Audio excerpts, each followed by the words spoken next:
नमस्कार मंडळी. दिवसाची सुरुवात जी आहे ती ॲज युजुअल झालेली आहे. दूध गरम करायला ठेवलं, मुलांसाठी 2 ॲपल काढून ठेवले.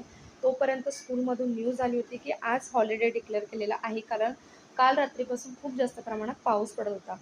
उन्हाळ्यात जे स्टोअर केले होते ना आवळे, तर ते 2 काढून घेतले, कारण आज मी आवळा, गाजर आणि बीटचा छान असा ज्यूस करणार होती खूप दिवसानंतर.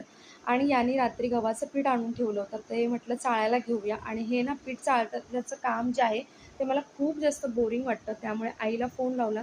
तिच्याशी बोलता बोलता सगळं पीठ जे आहे ते चाळून घेतलं. त्यानंतर मग म्हटलं चला आता ज्यूस बनवून घेऊया. तर ज्यूस बनवला. तोपर्यंत मुलं उठली होती, मिस्टर उठले होते, त्यांना नाश्ता दिला.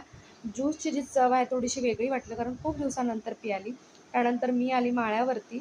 तर कालच गॅलरी इतकी छान क्लीन केली होती, तरी बघा पावसाने कशी गॅलरीला झोडपून काढलेली आहे. तर ती पुन्हा एकदा क्लीन केली. नळाकडे बघत बघत कपडे वाळत घातले आणि पुढच्या कामांना सुरुवात केली.